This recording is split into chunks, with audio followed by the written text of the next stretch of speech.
I never saw it coming. At 11 years old, my world shattered with a single conversation. Mom and Dad sat me down in our living room, their faces serious. "Dakota, we need to talk," Dad began, his voice unnaturally steady. I remember thinking, this can't be good. My stomach twisted into knots. Mom took a deep breath. "Your father and I are getting divorced." The words hit me like a punch to the gut. Divorced? But they never fought. They were always polite to each other. Sure, we hadn't been on family outings lately, but divorce? What? Why? I stammered, tears welling up in my eyes. Dad cleared his throat. "We've both found other people we want to be with." Mom reached for my hand, but I pulled away. "We'll still both be in your life, sweetie. You'll just live with each of us at different times." The next few days were a blur. I watched Dad pack his things, filling cardboard boxes with pieces of our life together. Mom busied herself redecorating, as if erasing Dad's presence would make it easier. Then came the day Mom's new husband moved in. He arrived with a truck full of furniture and a daughter a couple years younger than me. "Dakota, this is Tom and his daughter, Lily," Mom introduced them, her voice too cheerful. I forced a smile, thinking maybe this wouldn't be so bad. A sister might be fun. Lily looked me up and down, her lips curled in a slight sneer. "Nice to meet you," she said, her tone suggesting anything but. The next day, I tried to make friends with Lily. I offered to show her my favorite books and toys. She rolled her eyes. "Look, let's get one thing straight. We're not sisters, and we're not going to be friends. You're just in the way." As the days passed, I watched Mom dote on Lily. She bought her new clothes, praised her constantly, and even gave her some of my old toys. One evening, I overheard Mom and Tom discussing schools. "We should enroll Lily in Westbrook Academy," Mom said. "It's the best in the area." "What about Dakota?" Tom asked. There was a pause before Mom replied. "Dakota's doing fine at her current school. Lily's, well, she's gifted. She needs more challenge." I slunk back to my room, the words echoing in my head. Lily was gifted. I was just fine. As weeks turned into months, I felt increasingly out of place. Mom and Tom were creating their perfect little family, and I was the odd one out. The day finally came for me to visit Dad. I packed my bag with a mix of excitement and anxiety. Maybe things would be better at his new place. Dad picked me up in his car, and we drove in awkward silence. Dad's new wife, Sarah, greeted us at the door. She was younger than Mom, with long blonde hair and a forced smile. "Welcome, Dakota," she said, her voice overly cheery. "I hope you'll be comfortable here." I nodded, not knowing what to say. The apartment smelled of incense and unfamiliar spices. Sarah led me to a tiny room that would be mine during visits. The next morning, Sarah was brewing some kind of tea in the kitchen. "Want to try some?" she offered. "It's a special blend from Tibet. Very spiritual." Reluctantly, I took a sip. It tasted bitter and strange. Within minutes, my throat started to itch, then burn. I began to cough, struggling to breathe. "Dad," I gasped, panic rising in my chest. Sarah rolled her eyes. "Oh, stop being so dramatic. It's just tea." But I couldn't stop coughing. My vision blurred, and I felt like I was drowning on dry land. "Sarah, call an ambulance," I heard Dad shout, his voice distant and muffled. "She's faking it," Sarah insisted. "Dakota, this attention-seeking behavior needs to stop." I couldn't respond. The world was fading to black around me. The next thing I remember is waking up in a hospital bed, an oxygen mask on my face. Dad was there, looking pale and worried. "You had a severe allergic reaction," he explained. "The doctors said, they said if we'd waited any longer." He didn't finish the sentence, but he didn't need to. I'd almost died, because Sarah didn't believe me. When I was released from the hospital, we returned to Dad's apartment. Sarah was waiting, her arms crossed. I think it's best if Dakota doesn't stay here anymore, she said coldly. She's too problematic. I looked at Dad, sure he would defend me. But he just stood there, silent and defeated. The drive back was silent. I waited for Dad to apologize, to promise he'd make things right. But he said nothing. I walked into the house, not bothering to say goodbye to Dad. Mom barely looked up from her magazine. You're back early, she said, sounding almost annoyed. I went to my room without a word, closing the door behind me. I was alone, truly alone, and I had no idea how to fix it. The next few weeks were a blur of loneliness and confusion. At home, Lily continued to torment me, breaking my things and blaming me for it. One day, she accidentally knocked over a vase, sending water and flowers cascading across the floor. Mom, she yelled. Dakota broke your favorite vase. Before I could defend myself, Tom stormed in. That's it, young lady, he growled at me. Go to your room. No allowance this month to pay for the damage. I looked at Mom, silently pleading for her to believe me. But she just shook her head, disappointment clear on her face. As I sat in my room, tears streaming down my face, I realized I needed to find a way out. That's when I remembered Grandma, Dad's mom. She lived alone, taught at the local college, and had always been kind to me. Maybe she could help. Grandma's house was like stepping into another world. The moment I walked through her door, I felt a weight lift off my shoulders. Her house smelled of old books and freshly baked cookies. It was cozy, filled with overstuffed chairs and shelves upon shelves of books. How about we have some tea and you tell me what's been going on? Grandma suggested, leading me to the kitchen. For the first time in months, I felt safe enough to let it all out. I told her everything, the divorce, Mom's new family, Dad's abandonment, the incident at his apartment. Grandma listened patiently, her kind eyes never leaving my face. When I finished, she reached out and squeezed my hand. Oh, Dakota. I'm so sorry you've been going through all this alone. You can come here whenever you need to. My door is always open to you. From that day on, Grandma's house became my refuge. I started spending more and more time there. We'd cook together, work in her garden, and best of all, read books from her vast collection. One evening, as we sat in her study, Grandma asked, "How are your grades, Dakota?" I shrugged. Okay, I guess. Mom's more focused on Lily's schoolwork these days. Grandma's eyes narrowed. Well, that won't do. How about I help you with your studies? And so began our after-school tutoring sessions. Grandma, it turned out, was an amazing teacher. She made even the dullest subjects come alive with stories and real-world examples. As the weeks passed, I found myself staying over at Grandma's more often. At first, it was just weekends. Then it became a few nights a week. Before I knew it, I was practically living there full-time. The strange thing was, neither Mom nor Dad seemed to notice. When I did go home, Mom would ask absently, "Oh, were you at your father's?" And on the rare occasions I saw Dad, he'd assume I'd been with Mom. It was during one of these visits to Grandma's that things came to a head. I came home from school to find Grandma looking worried. "Dakota," she said, her voice serious. "There were some people from the guardianship service at your school today." My heart raced. "What? Why?"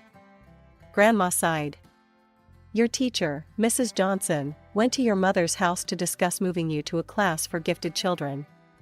When she asked where you were, your mother said you were living with your father. Mrs. Johnson then called your father, who said you were living with your mother. She realized neither of them knew where you actually were." I sank into a chair, my legs suddenly weak. "What's going to happen now?" "The guardianship service has allowed you to stay with me for now," Grandma explained. "But they're going to file a lawsuit to determine your official place of residence." That night, as I lay in bed at Grandma's house, I could hear her on the phone, her voice low and intense. She was fighting for me, I realized. For the first time in a long while, someone was putting me first. The courtroom was intimidating, all polished wood and stern faces. I saw Mom and Dad sitting on opposite sides, neither meeting my eyes. As I took my seat, I couldn't help but remember my friend Jessie, whose parents had divorced last year. They had fought tooth and nail over who would get custody, both desperate to have Jessie live with them. The judge, a stern-looking woman with glasses perched on her nose, called the hearing to order.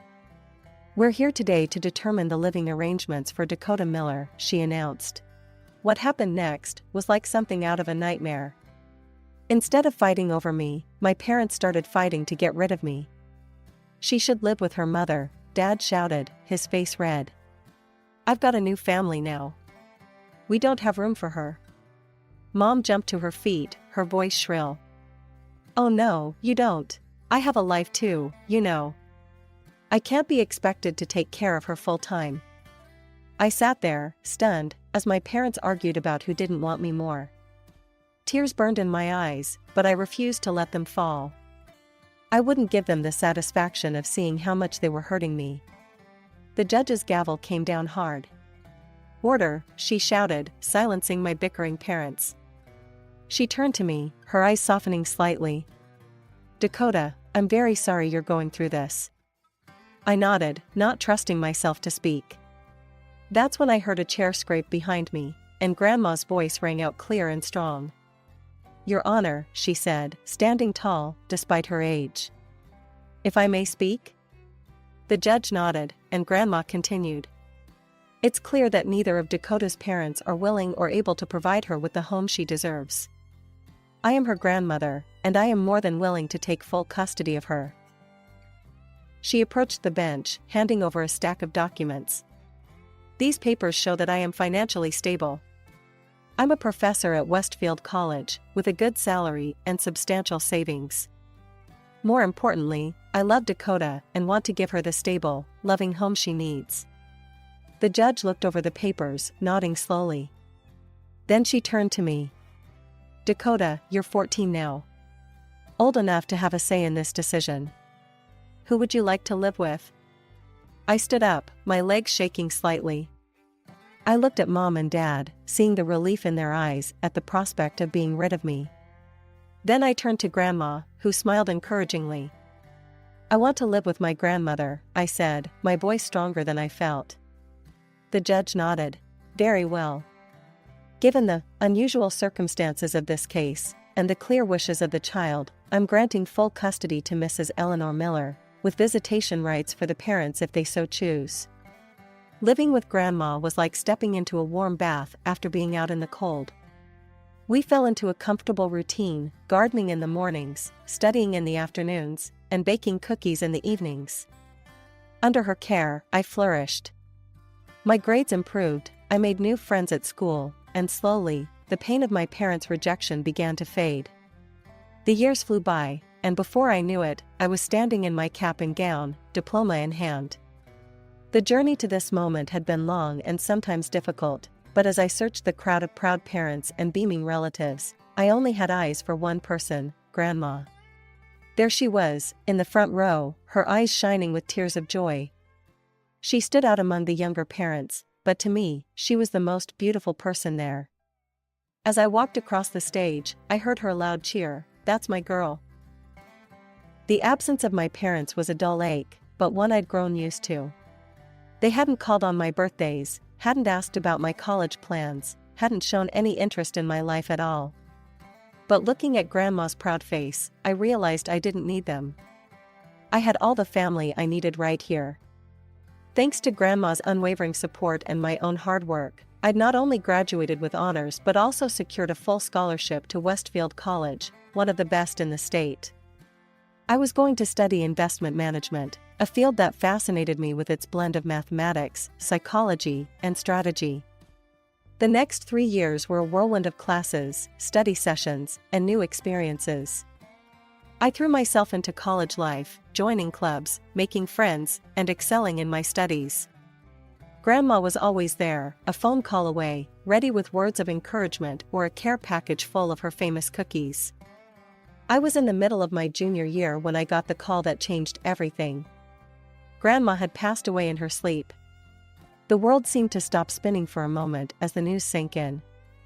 The following days were a blur of grief and responsibilities. I took charge of organizing the funeral, determined to give Grandma the send-off she deserved. As I made arrangements and wrote the eulogy, I was struck by how many lives she had touched. The day of the funeral arrived, and the church was packed. The mayor was there, along with several city council members, all former students of Grandma's.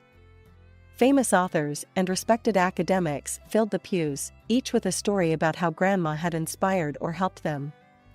As I stood to deliver the eulogy, my eyes scanned the crowd one last time. Despite a small, foolish hope, I knew I wouldn't see them. My parents hadn't come. They couldn't even be bothered to show up for the woman who had raised their daughter when they wouldn't. Eleanor Miller was more than just my grandmother, I began, my voice steady despite the lump in my throat. She was my guardian, my teacher, my biggest supporter, and my best friend. After the service, as I accepted condolences from the long line of mourners, I thought about calling my parents, about screaming at them for their absence, for their years of neglect.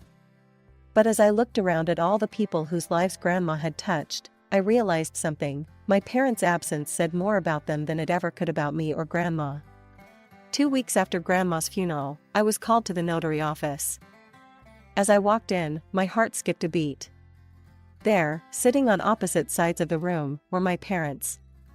They nodded curtly at me, not even bothering to ask how I'd been. The air was thick with tension and unspoken words. The notary, a balding man with kind eyes, cleared his throat. "Shall we begin?" he asked, looking around the room. As he started reading Grandma's will, I felt a sense of unreality wash over me. To my beloved granddaughter, Dakota Miller, I leave my entire estate, including my house and all my savings, amounting to $1 million. The room fell silent for a moment, then erupted into chaos. "What?" my father shouted, his face turning red. "That's impossible. I'm her only son. She can't just leave everything to Dakota." My mother chimed in, her voice shrill. "Surely there's some mistake. Eleanor could have at least left something for us. We're family too." I sat there, stunned. $1 million and the house? It was more than I could have ever imagined. The notary raised his hand, silencing my parents. "There's more," he said. Mrs. Miller left a letter to be read at this time. He pulled out an envelope and began to read. "My dearest Dakota, if this letter is being read, it means I'm no longer with you. But please know that my love for you extends beyond this life. You are the daughter of my heart, the only one who truly cared for me in my final years. To my son and his ex-wife, I am deeply disappointed in the way you abandoned Dakota. A child is a blessing, not a burden to be cast aside when inconvenient. Your actions have shown me that you do not deserve to benefit from my life's work. I know this decision may upset you, but it is final and legally binding. Dakota, use this inheritance wisely. Build the life you deserve, the life I always knew you could have. All my love, Grandma." The room fell silent again, but only for a moment. Then my parents turned to me, their eyes suddenly friendly, their voices honey-sweet. "Dakota, sweetie," my mother cooed. "Surely you'll share some of this with us? We're family, after all." My father nodded eagerly. Yes. Let's discuss this reasonably. We can come to some sort of arrangement." But I was already walking towards the door. "Thank you for your time," I said to the notary. "I'll be in touch about the necessary paperwork." As I walked out, I could hear my parents' angry shouts behind me. But for the first time in years, their words couldn't touch me. Grandma had given me more than just money and a house. She'd given me the strength to stand on my own, to face the world without flinching. A few days after the will reading, my phone rang. I wasn't surprised to see my mother's number on the screen.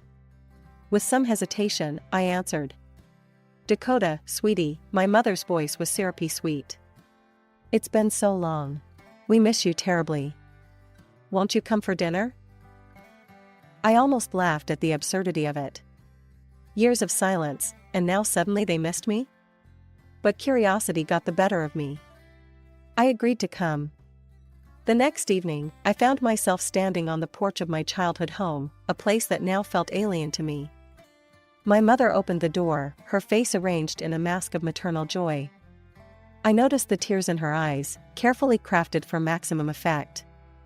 Tom, her husband, and Lily, my stepsister, stood behind her, pasting on smiles that didn't quite reach their eyes. Throughout dinner, the conversation was strained. My mother kept bringing up how difficult things had been lately. "The house is just falling apart," she sighed dramatically. "The roof needs replacing, the plumbing is a nightmare. And poor Lily, she so wants to go to a good college, but with our finances." I pretended not to notice the pointed looks and unsubtle hints. I asked about their lives, their work, feigning interest as they stumbled through responses, clearly unprepared for actual conversation. Finally, my mother turned to me, her eyes wide with faux concern. "And you, Dakota? How have you been? What have you been up to all these years?" I smiled, deciding to test her. "Oh, I've been doing well. I'm in my final year of college now. By the way, do you know where I'm studying or what I'm studying for?" The color drained from her face. Tom and Lily shifted uncomfortably in their seats. Well, that is," my mother stammered. "It's okay, Mom," I said, my voice calm but firm. "You don't need to pretend. I know you're not interested in me. You're interested in my inheritance." The facade crumbled instantly. My mother's face contorted with anger and embarrassment. Tom started to protest, while Lily muttered something under her breath. "Now, Dakota," my mother began, her voice hard. "That's not fair. We're family. We're just trying to reconnect." "No," I cut her off, standing up. "We're not family. Family doesn't abandon each other. Family doesn't ignore each other for years and then only reach out when there's money involved." I walked towards the door, their protests falling on deaf ears. As I walked out into the cool evening air, I heard their shouts behind me. But I didn't look back. With each step, I felt lighter, freer. A few days after the disastrous dinner with my mother, I found myself standing at my father's doorstep. The house was smaller than I remembered, the paint peeling in places.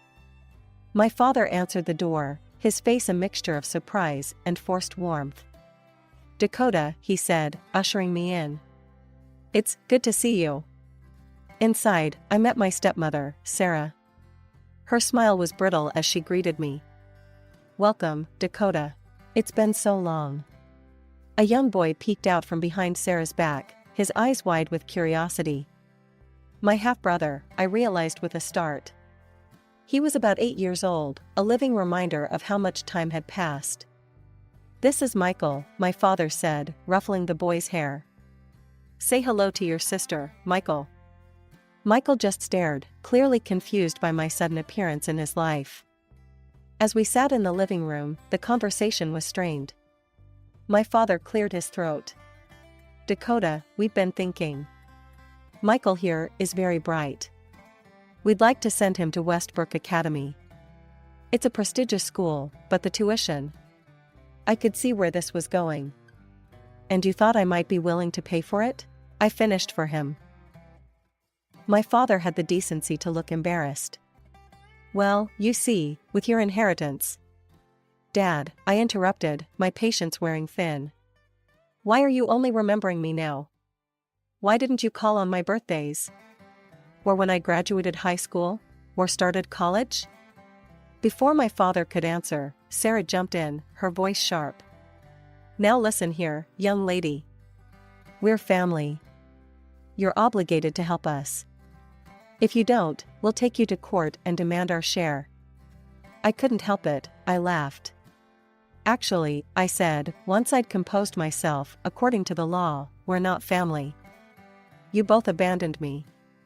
Grandma was my legal guardian. You have no claim to anything." The color drained from their faces, replaced quickly by anger. My father started to sputter, but I was already heading for the door. As I left, I caught Michael's eye one last time. He looked confused and a little sad. I felt a pang of sympathy for him. None of this was his fault. Over the next few days, my phone was constantly buzzing with calls and messages from both my parents. They begged, they threatened, they tried to guilt me. My mother sent a particularly dramatic message about impending homelessness due to debts.